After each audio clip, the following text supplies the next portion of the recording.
자, 4-7페이지 4학년도 의제.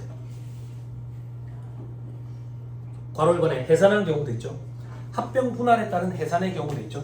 그 4학년도 개시일부터 합병 등기일, 분할 등기일까지. 자, 상법을 공부 안 하니까 합병 등기라는 용어가 생소할 거예요. 합병 분할이라는 용어가. 그리고 우리 법인세법 파트에 합병 분할이 있는데 1차 목적으로는 저를 강의 안 해요. 합병 분할을. 필요하신 분들은 뭐 인터넷에 찾아보시고 뭐 무료 강의 이런 거 들으셔도 되는데 1차 목적으로는 추천하고 싶지 않아요. 그럼 합병 분할에 대한 개념 정도는 제가 저 뒤에 의제배당 파트에서 좀 얘기를 해줄 거예요. 어느 정도. 그 정도 수준만 대비해 가세요. 그죠? 안 하는 이유는 1차 시험이 잘 등장 안 하기 때문에. 근데 괜히 또 어렵거든. 그리고 불공정 자본거래 이런 것도 강의 안 해요. 1차 목적으로 저는. 됐죠? 자, 합병 분할과 관련돼가지고 여기서 이해하기 쉽게 요 정도만 얘기할게요. 자, A, B. A라는 회사가 B 회사를 잡아먹어버려. 잡아먹어버린다고. 그러면 A 회사를 합병법인이라고 해요. B 회사는 피를 흘리면서 없어졌다 그래서 비합병법인이라는 거. 여기가 잡아먹히는 거야. 잡아먹히는 거야. 그지? 됐어요? 요렇게 합병을 해가지고 A가 돼. 요런 걸 흡수합병이라 얘기한다고. A랑 B랑 합쳐가지고 C가 됐어. 이런 걸 뭐 신설합병 뭐 이렇게 얘기한다고. 이런 건 합병의 종류야. 뭐 소규모 합병, 무슨 합병 뭐 많아 상법에. 근데 우리 시험에는 그렇게까지는 안 나올 거야. 여러분들이 여기서 기억해야 될 건 뭐냐면 A가 B를 잡아먹었어. 형태가 좀 바뀌었지. A가 B를 잡아먹으면서 C가 됐대. 형태가 좀 바뀌었지. 그지? 그럼 4학년도가 변경이 되는 거지. 4학년도가. 그지? 그때 4학년도를 어떻게 볼 거냐 이거야. 원래 원칙적인 4학년도 개시일 있지. 그때부터 합병 등기일, 분할 등기일까지가 한 개 4학년도야. 됐어요? 그럼 합병 등기일, 분할 등기일은 언젠데? 봐봐. A가 B를 잡아먹어서 A만 남고 B가 없어진 날이 합병 등기일, 분할 등기일이에요. 됐어요? 혹은 A랑 B랑 합쳐져서 C라는 신설 합병이 된 그날이 분할 등기일이라고. 됐어요? 됐죠? 그러면 또 애들 중에 이제 궁금한 거 많은 애들이 A랑 B랑 4학년도 개시일이 다르면 어떻게 되는데요? 뭐 이런 거 질문하는 애들도 있는데 그런 거 시험에 안 나오니까 걱정하지 마. 그리고 적기합병의 요건을 갖추기 위해서 합병하기 전에 4학년도를 맞춰. 실질적으로는. 그만 그 정도만. 분할은 어떤 건데요? 저 뒤에 가가지고 의제배당 7장에 의제배당 할 때 조금 설명해 줄게. 합병 파트 가가지고. 지금은 요 정도만. 요게 말문제 보기를 구성해. 보기를. 됐죠? 자, 그 밑에 위외의 해산돼 있죠? 그죠? 4학년도 개시일까지 해산 등기일까지가 한 개다. 됐어요? 그리고 해산 등기일부터 종료일까지 한 개다. 이제 이해되죠? 뭐가? 해산 등기를 한다고 해서 회사가 없어지는 게 아니라 했잖아. 회사의 존립, 근거, 목적 자체가 달라져. 뭐 의사능력, 회의능력 이런 것들이 있거든. 저기 상법 총칙에 보면 그 관심 있는지 모르겠지만 제 얘기를 진짜 신중하게 생각해야 돼. 그죠? 내가 이 학원에서 경력이 제일 많다고. 왜 그 얘기를 하는지 잘 생각을 해야 돼. 공부 시작 안 했으면. 그죠? 나는 상법을 선택한 입장이에요. 그런데도 그래 얘기를 한다고. 무슨 말인지 이해했죠? 그죠? 자, 그래서 그때는 능력이 달라지거든. 장사할 수 있는 능력은 없어지고 이제 청산 절차를 밟기 위한 능력만 있다고. 그래서 그때부터 종료일까지를 또 별개의 4학년도로 봐. 그래서 해산 등기일까지가 한 개, 해산 등기일 다음 날부터 한 개. 요게 해산 등기일의 전날 이라면 또 그럴듯하다고. 그죠? 참 꼴짝하죠? 그죠? 근데 이 조 교수님은 아실 거 아니에요? 그 교수님들 참 꼴짝하죠? 정말 대인배 분들이시죠? 그죠? 근데 남의 손에 나오는 교수님들 보면 참 좀 그렇잖아. 그죠? 대인배 교수님들이 좀 나왔으면 좋겠는데. 그지? 왜 힘든 사람들만 나오는지 모르겠어. 자, 그럼 친척분 계세요? 부산 사람들이 있는데. 나는 수업에 그 교수님 2명 나왔는데 다 부산 사람들. 친척분 계시면 죄송합니다. 저는 더 꼴짝한 사람입니다. 됐죠? 자, 그 밑에 청산 중인 내국법인의 경우 자녀세습 가액이 확정이 되면 자녀세습 가액 확정일까지. 그러면 이제 진짜 회사가 없어진다고. 됐죠? 상법에 따라 사업을 계속하는 경우에는 계속 등기일까지가 한 개, 계속 등기일의 다음 날부터 종료일까지가 한 개. 자, 요 얘기도 조금 할게요. 회사 정리하기로 마음먹었어. 회사 정리하기로 마음을 먹어가지고 해산 등기를 한 거야. 그래서 4년도 개시일부터 해산 등기일까지 한 게 4년도야. 그럼 이제는 청산 절차를 거쳐야 되는데 직원들이 모인 거야. 퇴직금 반납하겠다고. 퇴직금 반납할 테니까 나중에 우리 사주를 받을 테니까 우리 다시 한번 으쌰으쌰 해가지고 다시 잘해봅시다. 어디서 많이 들어봤어요? 직장인분들? 창원에 위야. 예전에 기아 중공업 직원들이 퇴직금 반납했잖아. 그래가지고 다시 살려냈다고. 그게 위야. 그래서 정신문장하겠다 해가지고 직원들이 자발적으로 마라톤을 하기 시작한 거야. 그게 그 회사의 문화가 되어버렸어. 그래서 신입사원들 6개월 내에 하프 마라톤 완주증을 내야 돼. 그래서 그 회사 근처에 오후 4시쯤 가면 다들 빤스만 입고 뛰고 있다고.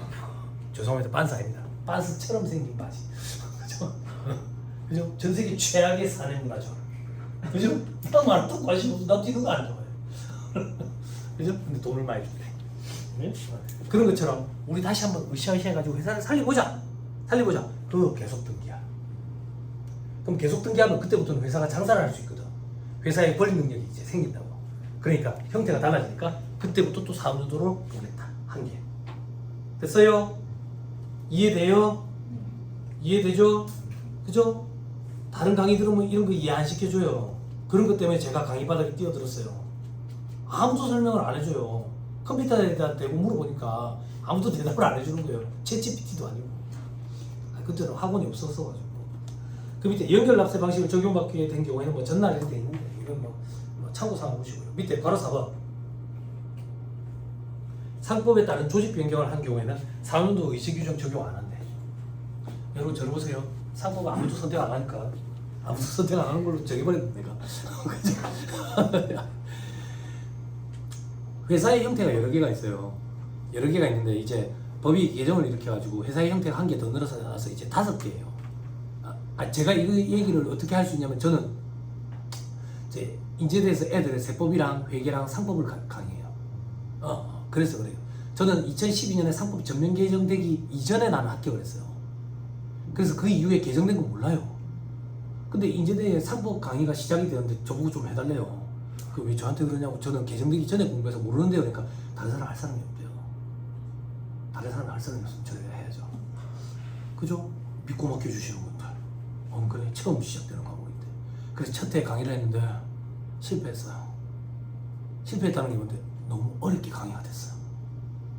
나도 욕심이란 거지. 그래 애들한테 쓰레기라는 소리를 많이 들었어요. 그래서 아주 쉽게 하고 있어요. 아주 쉽게. 근데 쓰레기래요. 그것도 어렵대요. 어렵게 하나 쉽게 하나 다 어려워요. 그죠? 상법에는 회사의 형태가 5가지가 있는데 한명회사, 득 올리세요. 쓰지 마요. 합자회사, 주식회사, 유한회사, 유한책임회사. 요게 새로 생긴 거예요. 유한책임회사라는 게. 아무튼 상법에 따른 조직 변경이라는 거는 한 명이 합자, 합자가 한 명, 주식이 유한, 유한이 주식 이렇게 바뀌는 걸 조직 변경이라는데 4년도 의제 규정을 적용을 안 해요. 의제 규정 적용 안 한다는 얘기는 본질은 그대로 간다라고 보는 거예요. 본질은 그대로 가니까 4년도 의제 규정을 적용을 안 한다는 얘기는 그냥 1월 1일부터 12월 31일이다 그 얘기예요. 6월 1일자로 한 명에서 합자로 바뀌었다. 상관없다. 그냥 1월 1일부터 12월 30일이다. 그 얘기라고. 됐죠? 그럼 여러분들 이해는 그대로 간다라고 이해하면 되고 법 조문은 사무주도 의제 규정을 적용을 안 한다 라는 게 법 표현이고. 됐어요? 됐나요? 됐어요. 넘어갑니다. 기타는 뭐예요? 보지 말라는 게 기타죠. 아니 엑스표 치지 말고 또 이 책에 저자가 속상해한다니까. 이런 거는 객관식 세법책에서 필요한 거 한 문장 정도 읽고 그냥 넘어갈 거예요. 지금은 볼 필요 없어요. 넘어가면 4-9페이지 납세지. 자, 우리 시험에서는 납세지가 중요하지 않아요. 자, 내국법인의 원칙적 납세지 어디라고 돼 있어요? 그 다음 파란 글씨. 자, 요 정도만 보시면 돼요. 외국법인은요 시험에 등장한 적이 있어요. 보기로. 그렇지만 지금 하지 말자고. 지엽적이고 그렇게 중요하지도 않는데 스트레스 받지 말고 객관식 세법할 때 한 문장 정도 읽으면서 요 규정이 요 문구가 시험에 한번 등장했습니다. 그 정도 하고 넘어갈 거예요. 그죠? 저 밑에 납세지의 지정과 변경돼 있죠? 그죠? 저를 보세요. 납세지를 지정할 수 있는 경우도 있고 변경할 수 있는 경우도 있구나. 그 정도만. 근데 과거에는 시험에 한번 등장했는데 뭐가 등장했냐면 파란 글씨 보세요. 파란 글씨 뭐라고 돼 있어요? 요 조문만 요 문구만 관할지방구세청장이라는 표현이 들어가고 나머지는 전부 다 관할지방세무서장이었어요. 과거에 이게 시험에 한번 등장한 적이 있는 거예요. 관할지방세무서장 이렇게 해가지고 요것만 관할지방구세청장인데 그거 말고는 그때 이후로는 시험에 등장한 적이 없어요. 그래서 수험생들이 지금도 그 정도로만 기억을 해요. 물론 지금은 요거 말고 관할지방구세청장 문구가 들어가는 게 한 개 더 있긴 한데 그건 그 파트 가면 할게요. 됐죠? 세무사님 밑에 뭐 변경일로부터 15일 후 전 이래가지고 15일 날짜도 있고 하는데요. 들어봐봐. 시험에 나온 적이 없나요? 있어요. 근데 왜 안 읽어주는데요? 못 갖고 가요 이거. 현실적으로 우리가 못 갖고 간다고. 처음 오신 분들 계시니까 요 얘기 조금 할게요. 저는 강의할 때 요걸 강의해요. 이 바닥에서 유명 강사가 될 수 있는 방법은 깊이를 깊게 하거나 아니면 폭을 넓히거나 강의할 때. 근데 저는 요거 강의해요. 요만큼. 그래서 강의 시수가 짧은 거예요 제가. 다른 강사들에 비해서. 됐죠? 왜? 저는 아직도 맞다고 봐요. 시험장에 가서 합격과 불합격 좌지우지 당락 좌지우지 되는 건 요거 때문이에요. 요런 것들 때문이 아니라. 근데 수험생들은 요런 것 때문에 떨어졌다라고 착각을 해서 요런 거 하는 강의, 요런 거 강의하는 학원을 찾아다니죠. 그래서 요런 걸 강의해야 유명 강사가 된대요. 근데 관심 없어요. 당장 내일 때려쳐도 돼요. 요것만 하는 거예요 제가.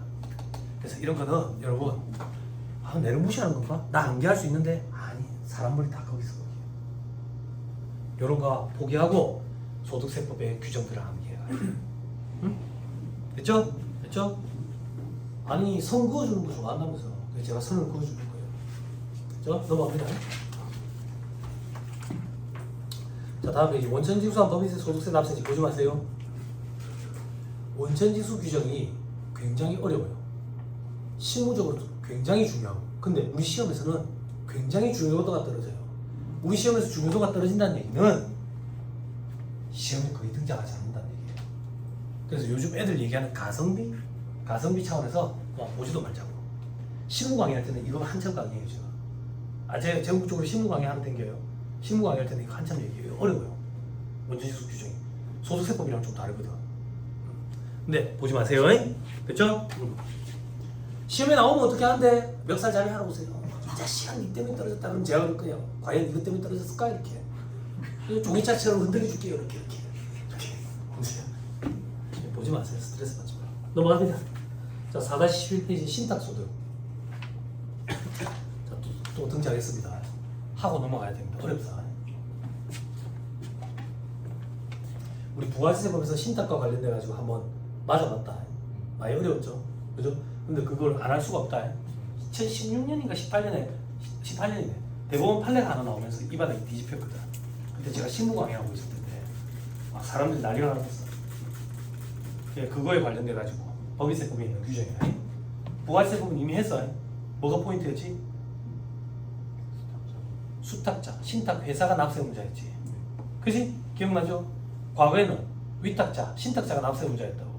근데 대법원 판례가 뭐였는데 실질 과세 원칙이 뭔지 안다? 소득, 실질적으로 귀속되는 자에게 과세하는 게 실질 과세 원칙이다. 그렇지만 부가세법은 소득에 대해서 과세하는 조세가 아니라 소비하는 행위에 대해서 과세하는 조세이기 때문에 납세의무자는 수탁자가 된다. 기억나죠? 그죠? 몇십 년 동안 해오던 게 뒤바뀌어 버렸다고. 자, 그거에 관련된 이제 법인세법 규정이야. 제가 유튜브에 올려놓은 그 부가세법 강의 그 어딘지를 찾아보세요. 어디 있을 거야.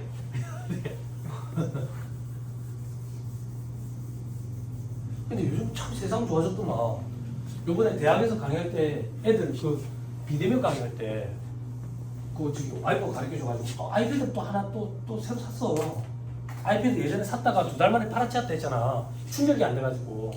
구세청 홈택스에 액티브엑스 뭐 이런 것 때문에 막혀가 안 돼. 근데 또 갖고 싶더라고.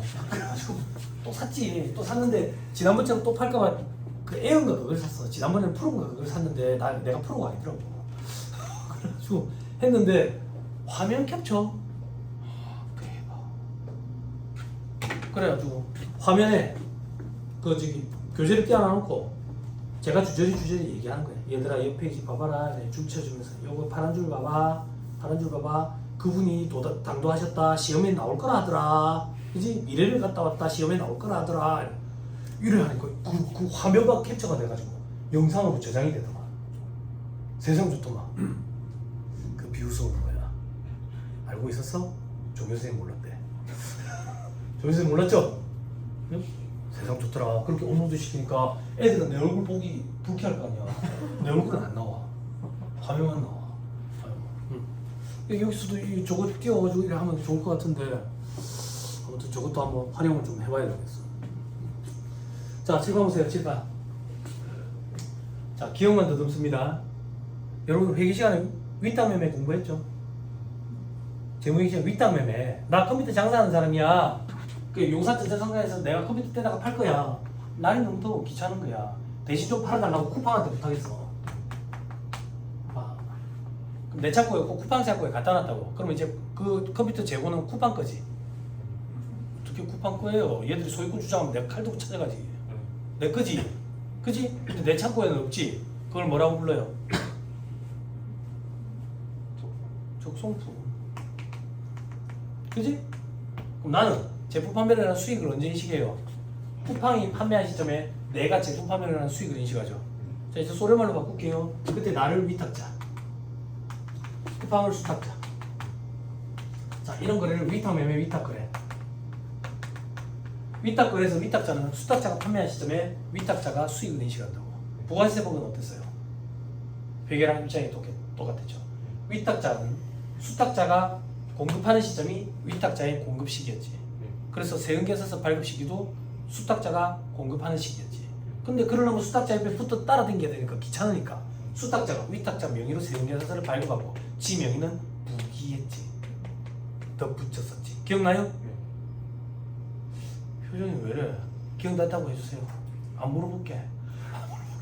기억나요? 서태지가 그러잖아. 기억나니? 이렇게. 기억나니? 아, 서태지 세대가 아니구나. 안녕하세요. 하이파이브 오브 티네이저예요. 저는 그 세대가 아니라 서태지 세대. 서태지라고 있었어요. 그 옆에 춤추던 사람이 이제 양군 YG. 자, 여기서부터 조금 더 가는 거예요. 내가 대신 팔아달라, 굴려달라고 맡겨놓은 물건이 부동산이에요. 내가 바빠서 부동산이 많은데 굴리지를 못하겠어요. 얘들한테 좀 굴려가지고 수익금을 분배해달래요. 그때 나를 신탁자 혹은 위탁자나 해도 돼요. 그때 얘들을 수탁자 혹은 신탁회사, 이런 걸 신탁거래라고 하죠. 됐어요? 됐어요? 부가세 납세용자는 수탁자였어요. 됐죠? 지금 이제 법인세법 보는 거예요. 법인 소득세, 그 귀속되는 소득에 대해서 누가 납세용자가 되는지 그거 볼 거예요. 분명히 실질적으로 소득이 귀속되는 자가 납세용자가 되겠죠. 그죠? 그거 이제 확인해 보자고요. 됐죠? 유추도 할 수 있네. 많이 올라왔네. 많이 올라왔다고 믿고 싶어요. 자, 봅시다. 신탁소득 그림 있죠? 그림으로 탁 요약돼 있으니까 한눈에 보이죠? 뭐가 보여? 안 보이죠? 내용을 모르면 그림 그려놔도 안 보이는 거예요. 자, 다음 페이지 한번 보세요. 원칙.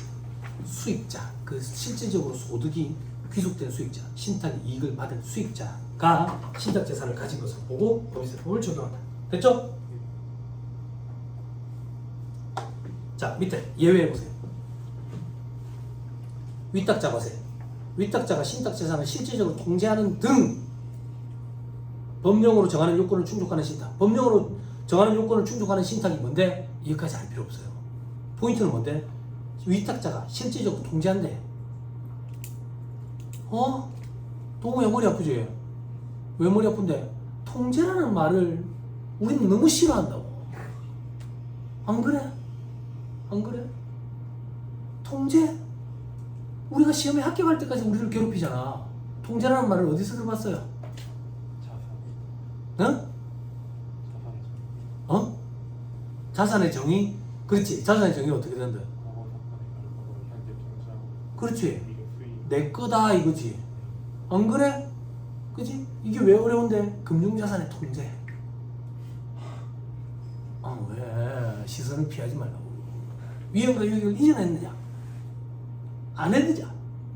이전하지도 보유하지도 아니하면 통제 가능하냐? 지속적 관여. 스토킹하는 걸 했잖아. 기억 안 나? 지속적 관여.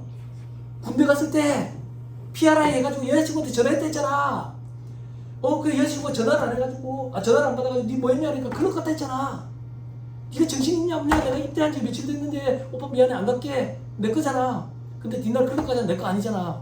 나는 지속적 관여를 하고 있는 거잖아. 안 그래? 통제란 말이에요. 여러분 학교 갈 때까지 계속 힘들다고. 계속 힘들다고. 근데 여기 통제가 나왔네. 그러면 위탁자 직거란 얘기잖아. 그치? 그럼 위탁자한테 과세해야 되겠지. 요렇게 기억하는 거예요. 됐죠? 됐어요. 자, 그 밑에 괄호 이번에 수탁자에게 과세하는 경우가 있다. 신탁법에 따른 목적 신탁, 수익증권 발행 신탁, 유한 책임 신탁, 그 밖에 이와 유사한 신탁으로서 신탁의 종류야 이런 거 암기할 필요 없어요. 우리가 뭐 신탁에서 지지가 끄다 이거.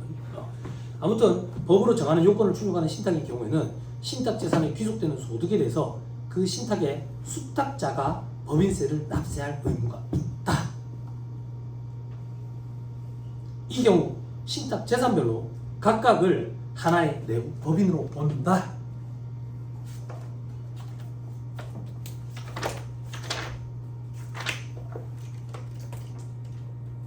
손가락 잠깐만 끼고요. 4-363페이지 옵니다.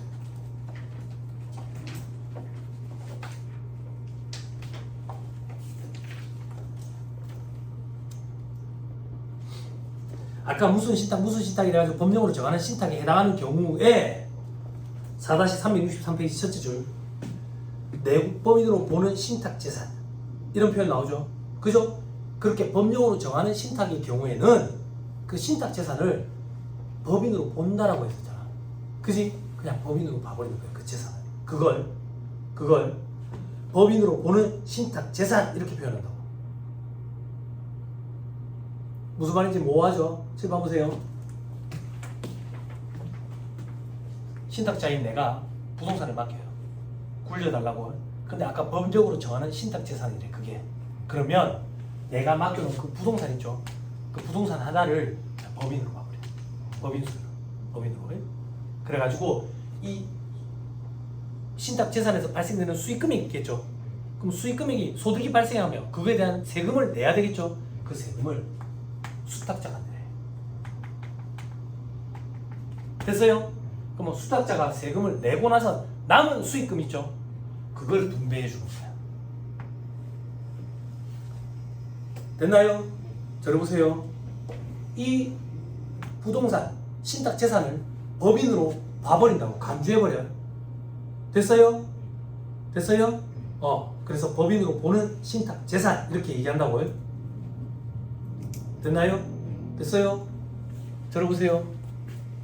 이해하려고 하면 안 돼요. 왜? 이해가 안 되니까요. 왜 이해가 안 되는데? 새로운 개념이 등장했어요. 이거 벌써 나온 지 한 몇 년 됐거든요. 새로운 개념이 등장했다는 얘기는 이렇게 여러분들이 받아들여야 돼. 옛날에 이걸로 전화했잖아. 전화. 걸리니까 걸리버지에 기억나? 걸리니까 걸리버지에 했잖아. 이걸로 전화했지. 이걸로 누가 이거 인터넷 할 거라고 누가 상상이나 했겠어. 안 그래? 새로운 개념이 등장한 거야. 새로운 개념. 이런 걸 법인과세 신탁 재산이라고 표현해.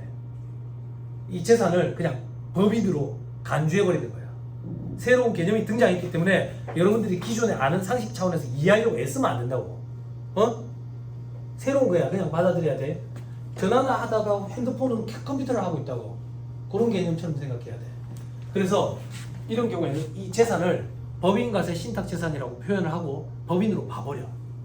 내부 법인으로 봐버린다고. 그래서 그 신탁 재산에서 발생된 수익을 수탁자가 납부를 해버려. 법인세를. 그럼 봐봐.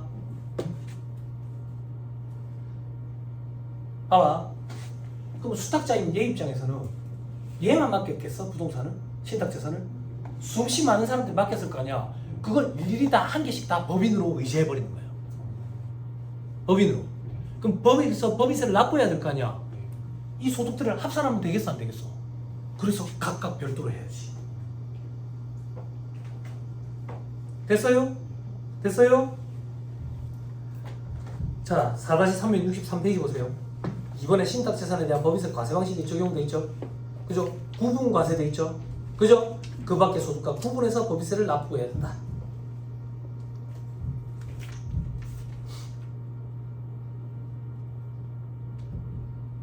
됐나요? 됐어요? 그리고 그 정도만 하고 넘어가죠. 여기 있는 규정들 어려우니까 여기 가서 하자. 됐죠? 돌아오세요.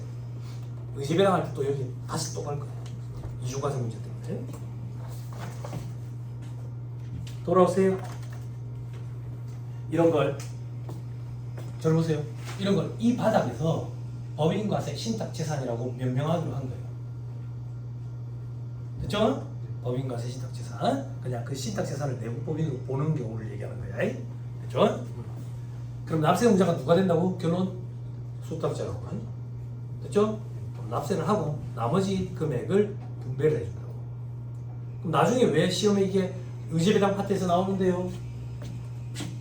여기서 세금을 떼고 주거든. 그럼 여기서 세금을 또 내면 이중과세 문제가 생기겠지. 근데 여기서 세금을 뗄 때 소득공제를 받아. 그래서 이중과세 문제가 생기지 않아. 네, 그런 게 시험에 등장해. 의제배당 파트에 가면 조금 더 살펴볼 거라고. 지금 단계에서는 누가 납세 의무자인지 그걸 따져보죠. 말 문제 보기만 대비. 됐나요? 됐죠? 저 밑에 별표식 2번 보세요. 근데 별표식 2번에 동그라미 2번. 다음은 제외한다 돼 있죠. 다음은 제외한다는 얘기는 수탁자 과세가 아니란 얘기예요. 그럼 위탁자가 과세하는 걸 얘기하죠. 그죠? 그때 동그라미 기운 니은이 있는데 니은에 보니까 계정이 돼 있죠. 그죠? 스트레스 받지 말자. 그런 경우도 있구나. 넘어갑시다. 됐죠? 못 갖고 간다고 너무 구석져서 안 나온 거예요. 자, 4-13페이지 계산 구조. 저만 쓸게요.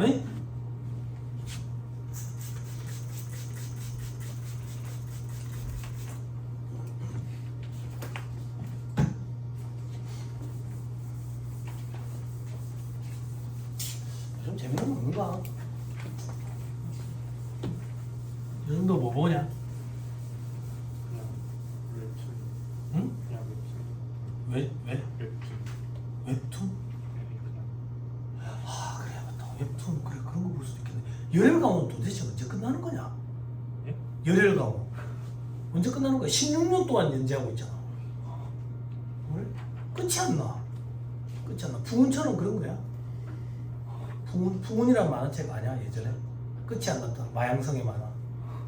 풍운의 자식들이 이제 무협 뭐 나와가지고 막 몰라? 무협지 몰라? 풍운 끝이 안 나는 만화. 16년 동안 연재한다는 게 상상이나 돼요? 응? 그래 끝이 안 난다라고 그렇게 불만을 제기하면서 나올 때마다 보는 나는 뭐야? 결제해가지고 추억도 다시 대학 때도. 지금 한번 보세요. 자, 법인세 계산 구조는 결산상 단기순이익에서 시작해요. 넷 인컴. 여기에 입금산입 소급분산이에요. 뭔 소리인지 몰라도돼요. 소급산입 입금분산이에요. 자, 하고 나면 차가감 소득금액이라는 게 나와요.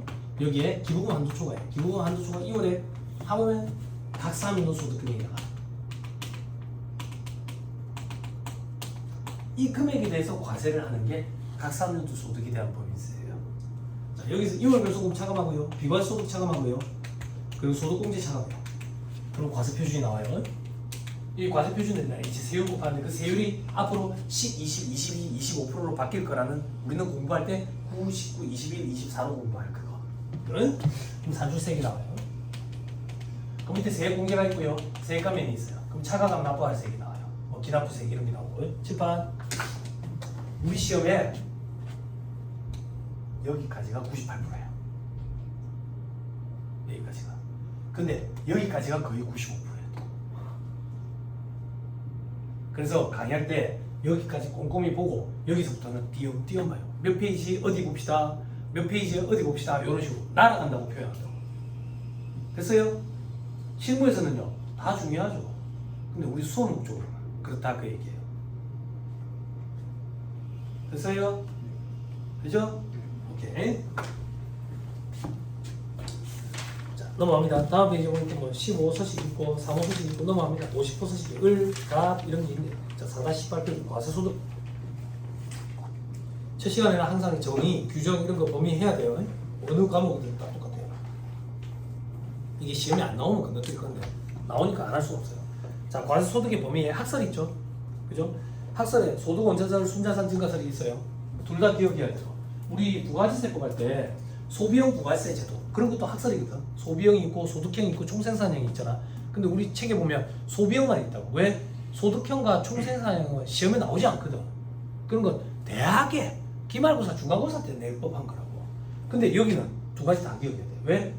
소득세법은 소득 원천설에 입각해 있거든. 법인세법은 순자산 증가설에 입각해 있고. 그럼 순자산 증가설은 도대체 뭔데? 순자산이 증가한 건 다 과세하겠다. 다 과세하겠다. 그래서 포괄주의 과세원칙 이렇게 표현한다. 됐나요?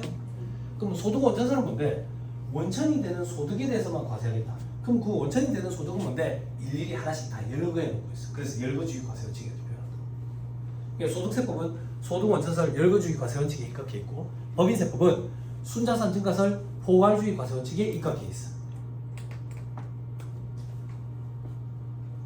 되나요? 자, 밑에 별표식. 이 표현 되게 좋은 표현이에요. 납세 문제의 세부담 효과. 일시적 우발적 손실이 발생하는 경우에는 순자산 증가설이 소득 원천설보다 납세 문제에 유리하다. 자, 이 표현이 참 좋아요. 이 표현이 좋다라는 얘기가 뭐냐? 이게 시험에 기출된 표현이에요. 출제 교수님이 이 표현을 썼다고. 다음 보기 중 틀린 것을 고르시오. 소득 원천설이 순자산 증가설이 소득 원천설보다 항상 납세 의무자에게 유리하다. 지금 방금 뭐라고 표현했어? 내가 반대로 얘기했지. 소득 원천설이 순자산 증가설보다 항상 납세 의무자에게 유리하다. 요건 틀린 보기거든. 다음 중 틀린 것을 고르시오 이래가지고 보기를 그렇게 냈다고. 근데 수험생들이 많이들 혹했어. 그런 시험 문제가 많이 나오면 좋겠어. 단적 계산기 두드려가지고 얼마를 계산하고 이게 아니라 이 문장 하나에 통밥이 굴러가는지 바로 테스트할 수 있다. 확인해 볼 수 있다. 수험생들은 어떤 착각을 하냐면 순자산 증가서는 순자산 증가한 건 다 과세하니까 원천이 되는 소득에 대해서만 과세하는 것보다 훨씬 더 과세소득의 범위가 넓으니까 훨씬 더 과세되는 금액이 많아지고 세부담도 증가하니까 불리하다라고 착각을 할 수 있다고. 그럼 반대로 얘기하면 소득 원천설이 훨씬 더 유리하다라고 착각할 수 있다고. 근데 우리는 과세를 한다라는 것의 의미는 플러스 되는 것도 인정해 주지만 마이너스 되는 것도 인정을 하는 게 과세 소득에 대해서 과세를 한다라는 의미라고. 무슨 말인지 이해했어요? 무슨 말인지 이해했어요? 자, 별개의 예를 하나 들어볼게요. 실질적인 예. 우리 유형자산 있죠? 유형자산 처분 소리.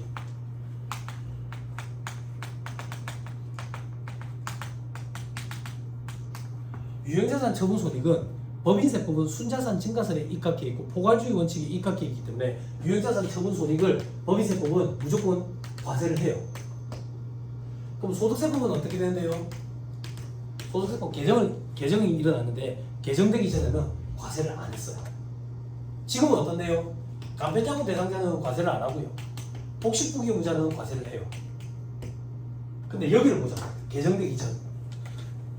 요거 신경 쓰지 말고 여기를 보자. 개정되기 전. 그럼 유형자산 처분 손익에 대해서 법인세법은 과세를 하고 소득세법은 과세를 안 한대. 유형자산 처분 이익이 발생했어. 그러면 과세를 하고 과세를 안 하니까 여기가 유리하죠.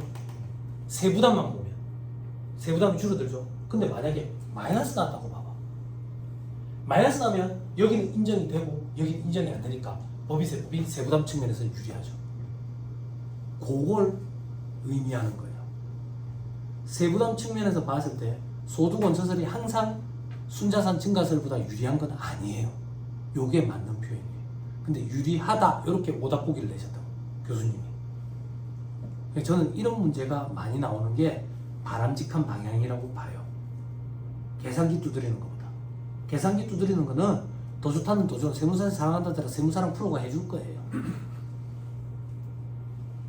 챗GPT는 못하죠.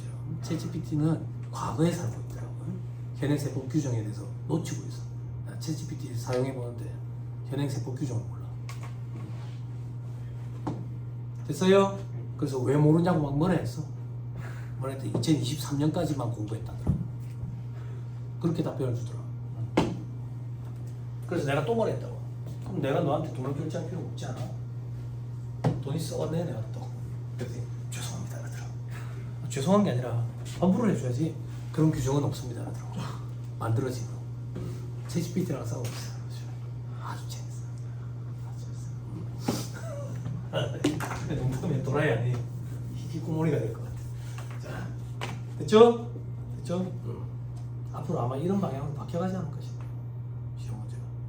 회계는 이미 바뀌어가고 있는 것 같더라고. 생각하는 문제가 많이 등장하대. 회계가, 재무회계가. 수험생들 입장에서는 난이도가 어렵다고 느낄 수밖에 없겠더라고.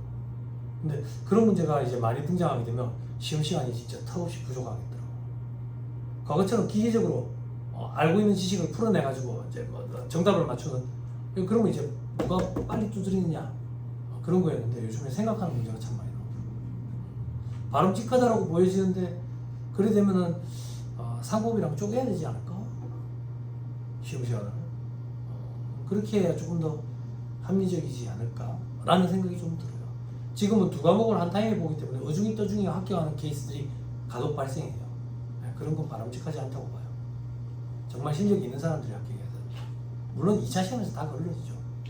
1차 시험 때만 어중이 떠중이가 합격할 수 있지 2차 시험 때는 그런 일은 발생하지 않아요. 걱정 안 해도 돼요. 2차 시험은 정말 실력 있는 사람만 합격할 수가 있어요. 2차 공부를 해보면 알 거예요. 자, 됐습니다. 그 정도 보시고요. 넘어가면 세무조정. 자, 여기에 있는 얘기를 저 혼자서 떠들 거예요. 잘 따라오세요.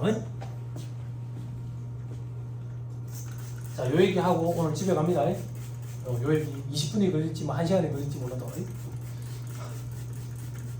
시간 안에 맞춰드릴게요. 오후에는 뭐예요? 쉬겠네요. 이종 세무사님 종이랑 같이 쉬시겠네요.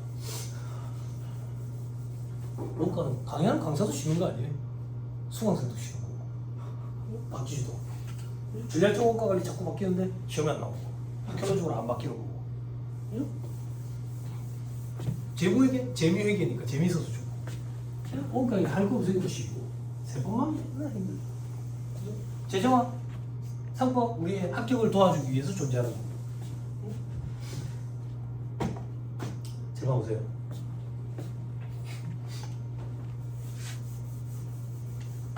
회계부터 합니다. 회계. 손익계산서는 수익과 비용을 구성해야 되죠. 그죠? 매출, 레버뉴, 수익, 매출 원가, 비용, 판가비, 비용, 그죠? 영업, 수익, 영업의 비용, 수익과 비용으로 구성이 된다고 해요. 회계. 플러스만 얘기할게. 그럼 단기 순이익이지, 그지? 근데 세법을 공부하고 있으니까 소득이라고 표현해볼게. 그럼 이 소득은 회계상 소득이지. 됐나요? 근데 우리는 세법상 소득을 뽑아야 돼요.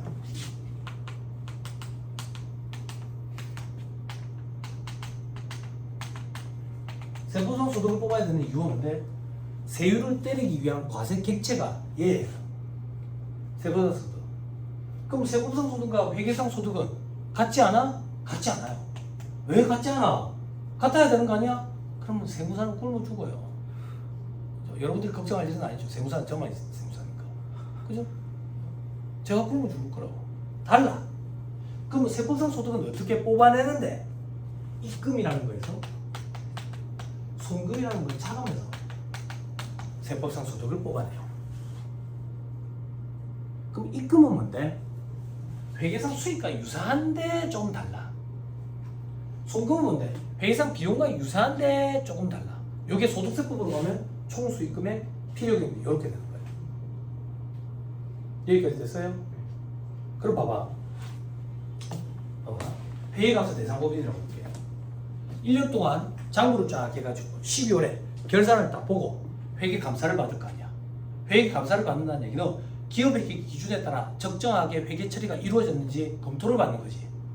그러면 그렇게 검토를 받으면 우리 흔히 말하는 재무제표라고 숫자로 얘기하는 재무제표, 재무상태표, 고갈손익계산서, 현금흐름표, 그리고 자본면도표가 확정이 나는 거지. 확정이 났어요. 그런데 그 이후에 세무사한테 갖고 오면 세무사는 입금과 송금을 집계를 해서 세법상 소득을 뽑아내야 법인세를 계산할 수 있다고. 그런데 입금과 수입, 송금과 비용은 거의 유사하대. 차이점이 좀 있지만. 그래서 이미 세팅되어 있는 회계상 소득을 적극 활용한다고. 어떻게 활용하는데? 얘 둘의 차이점. 얘 둘의 차이점만 조정을 해서 결국 이 차이점을 조정을 하면 회계상 소득에서 세법상 소득으로 돌아가게 되겠지. 기존에 있는 자료를 활용한다 그 얘기야. 됐어요? 이 조정하는 걸 세무조정이라고 해요. 이렇게 해요. 앞으로 이렇게 쓸 거예요. 영어를 잘 못해가지고. 됐어요? 됐어? 아, 왜? 영어 잘 못해요. 중국에 있을 때 애들이 그러더라고요. 아, 오빠는 중국어도 부산 사투리처럼 한다고. 근데 중국인들은 엄청 좋아해요. 그래, 너희는 중국어도 서울 표준말처럼 해라. 그게 중국인들이 못 알아들어요.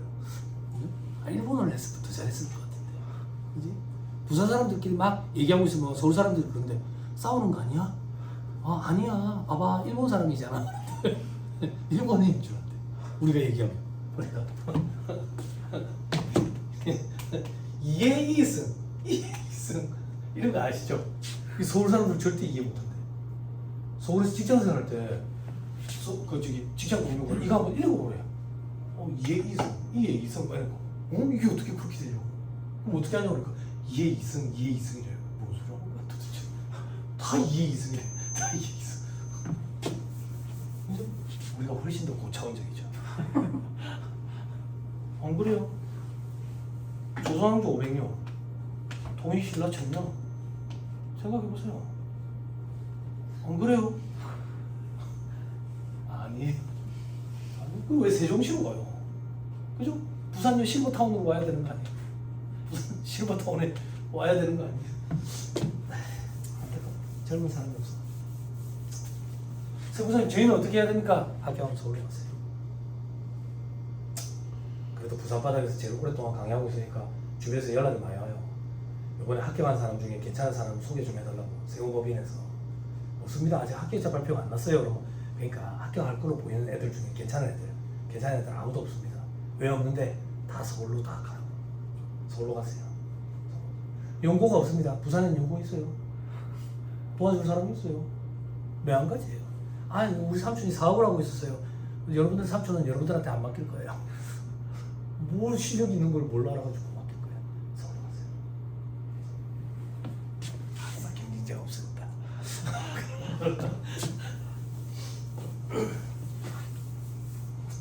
자, 그래서 우리는 세무조정이라는 걸 거쳐서 회계상 소득에서 세법상 소득으로 바꿀 거예요. 차이를 조정해서. 그럼 차이는 이렇게 존재할 거예요.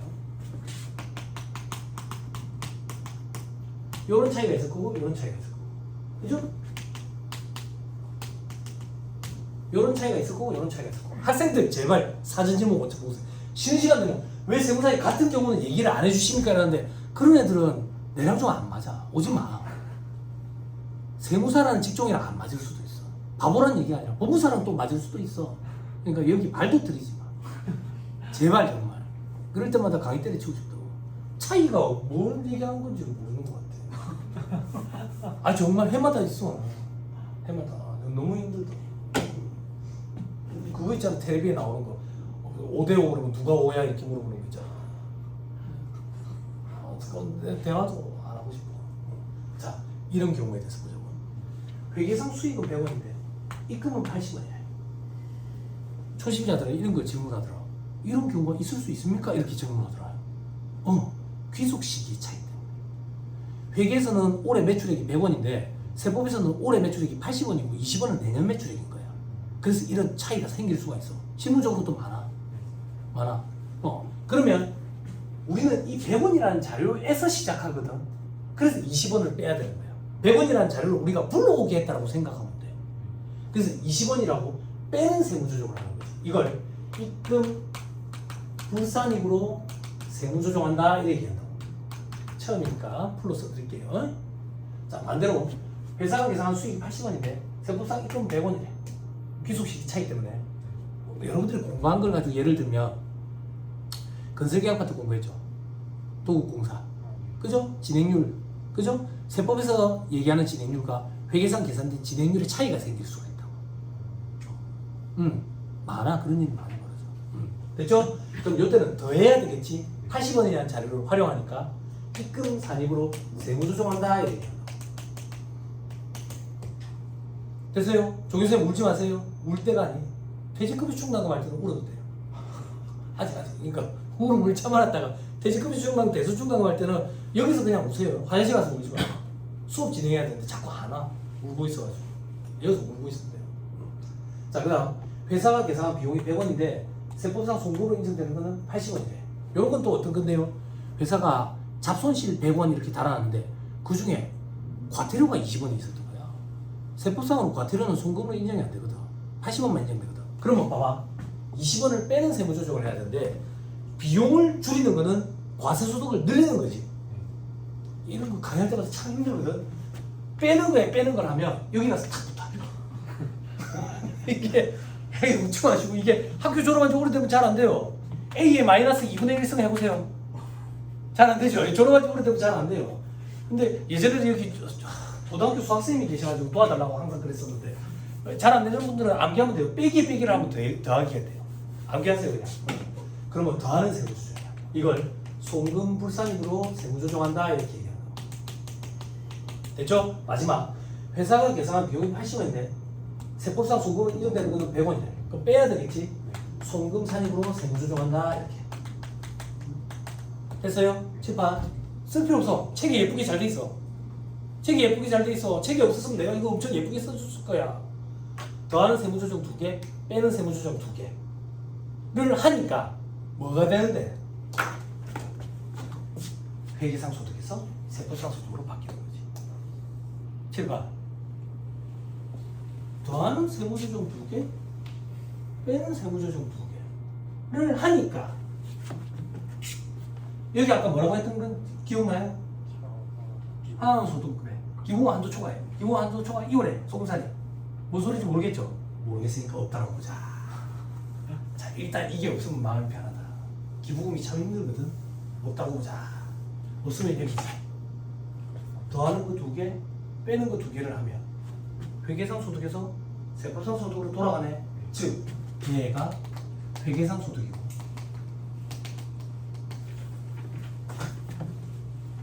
얘가 세법상 소득이야. 됐어요? 됐어요? 7번. 그래서 얘가 마이너스가 나면 세법상 결손금이 발생했다고 얘기하는 거야. 7번. 여기가 마이너스면 여기도 마이너스겠죠? 모를 일이지. 모를 일이지. 여기가 플러스면 여기도 플러스겠죠? 모를 일이지. 그게 무슨 말인데? 관계없어. 얘랑 얘는 관계없다고. 우리의 관심사는 세법상 소득. 얘가 마이너스인 걸 세법상 결손금이라고 표현하는 거예요. 됐어요? 됐나요? 돼도 안 되고 안 돼도 안 돼. 뭐 첫날이니까 안 돼. 마지막 날이도 안 돼. 계속 안 돼. 돼요? 됐죠? 오케이, 됐습니다. 자, 조금 더.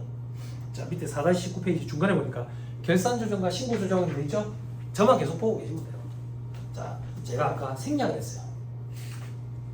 강의할 때. 뭘 생략을 했는데? 입금불산입으로 세무조정. 입금산입으로 세무조정. 원래 풀네임으로 하면 입금불산입 신고조정으로 세무조정. 입금산입 신고조정으로 세무조정. 송금불산입 신고조정으로 세무조정. 송금산입 신고조정으로 세무조정. 이렇게 해야 풀네임이에요. 요 말을 생략했다고 제가. 됐어요? 그런데 세무조정에 신고조정 말고 결산조정이라는 것도 있어요. 근데 그 결산조정은 요 경우에만 있어요.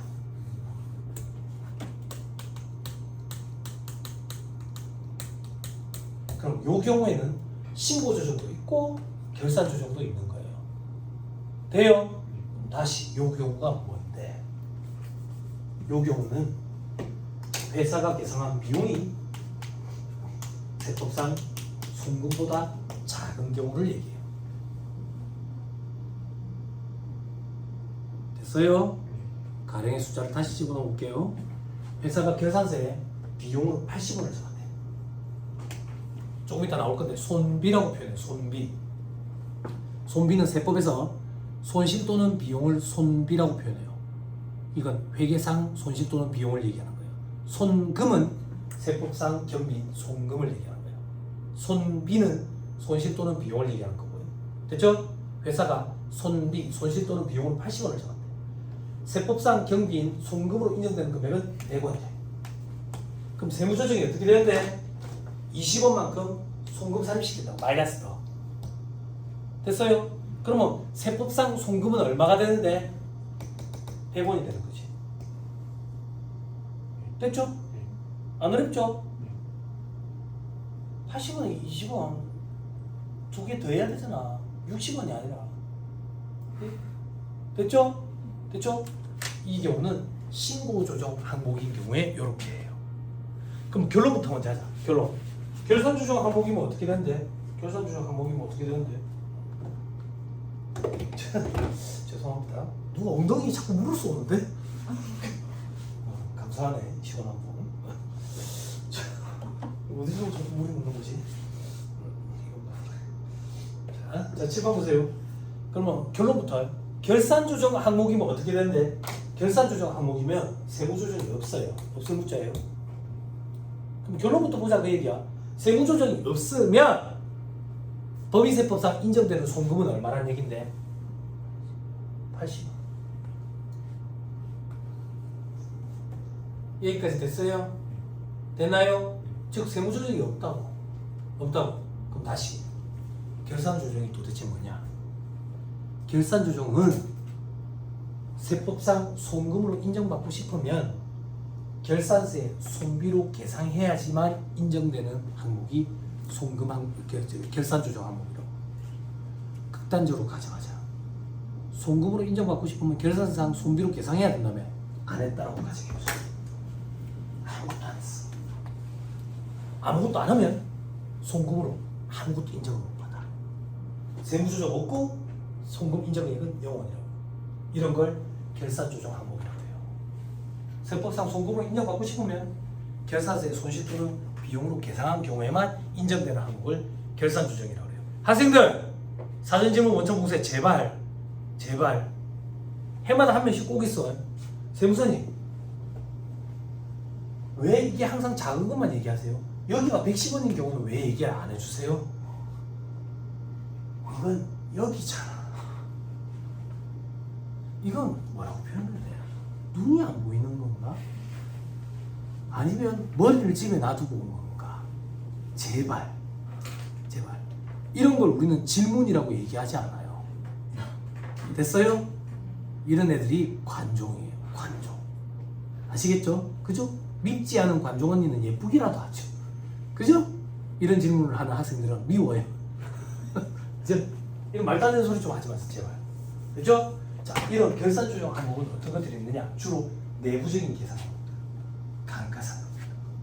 그래서 여러분들 나중에 감가상각 파트 가면 멘탈이 흔들린다고. 왜?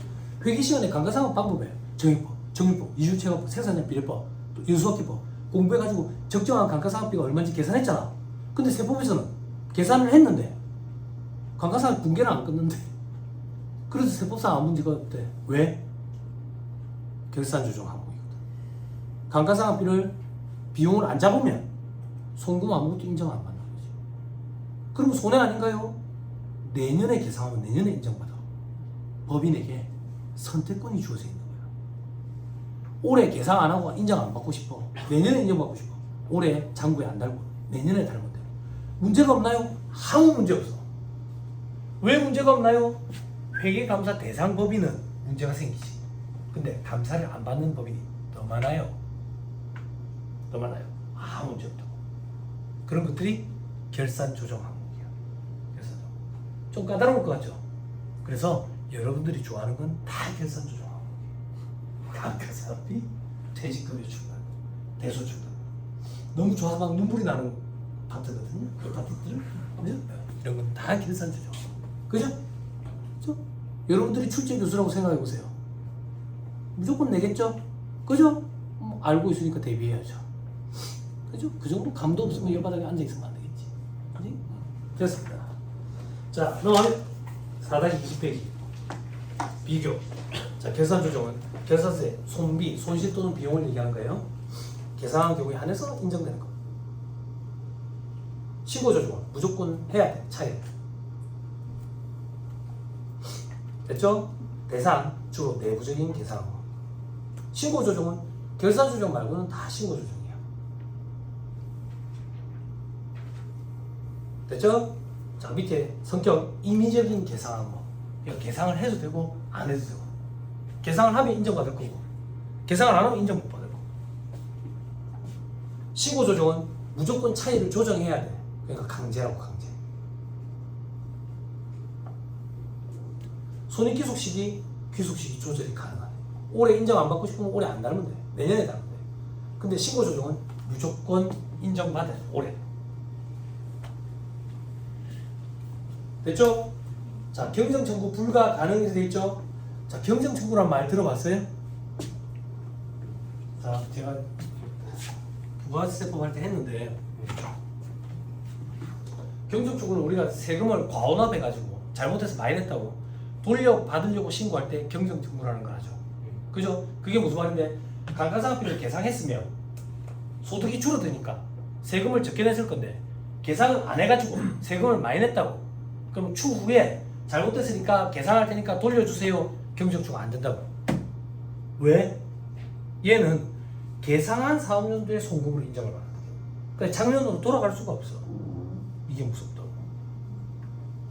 똥탕 내가지고 다음 연도 가버리면 작년으로 돌아갈 수가 없어. 나머지 신고조정 사항들은 무조건 그 해에 잘못된 거, 즉 작년에 잘못된 거기 때문에 작년에 돌아가서 바로 잡아야 돼. 그걸 경정청구라고 해. 그래서 경정청구를 할 수 있고 결산조정 항목은 경정청구를 못해. 이게 굉장히 무서운 거야. 손익귀속 시기 조절이 가능하기 때문에 혜택이겠지라고 생각하면 안 돼. 실무에 이런 일이 있었어요. 부산에서 실무 강의한테 한 분이 이거 똥탕내가 난리 났었어.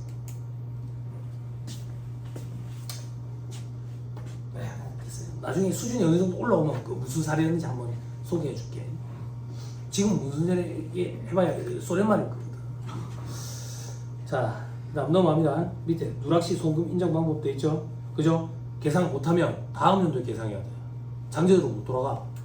신고 조정 사항은 작년으로 돌아갈 수 있어. 경영청구가 그거야. 됐나요? 됐죠? 넘어가면 밑에 사례 굉장히 중요한 사례인데 대손 파트 하고 여기로 다시 돌아옵니다. 자, 다음 페이지 바로 3번 결산 조정 사항. 자, 어떤 것들이 있냐 이거야. 아, 대손 충당금, 퇴직급여 충당금, 부상채권 상환 충당금, 일상금 충당금, 압축기장 충당금, 교통편성 준비금, 감가상각비 뭐 이런 것들이 있네. 그죠? 지금 하는 거 아니에요.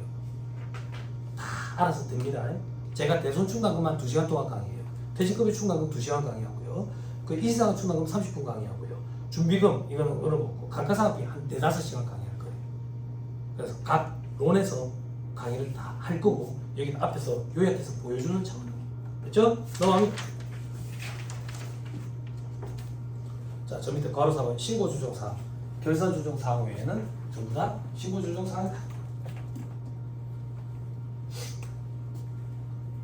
됐지요? 됐죠? 자, 밑에 이 신고조정사항도 반가로 1번에 임의 신고조정사항이라는 게 있고 다음 페이지 반가로 2번에 강제 신고조정사항이 있어요. 들어보세요. 자, 임의 신고조정사항은 없어.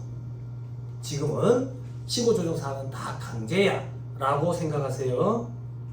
이 법인세가 거의 끝날 무렵에 제가 여기 와서 임의 신고조정사항을 정리해 줄 거예요. 됐죠? 충당까지 끝나고 나서 네, 지금 신고조정사항은 다 강제다 이렇게 생각하세요. 됐죠? 오케이, 넘어갑니다.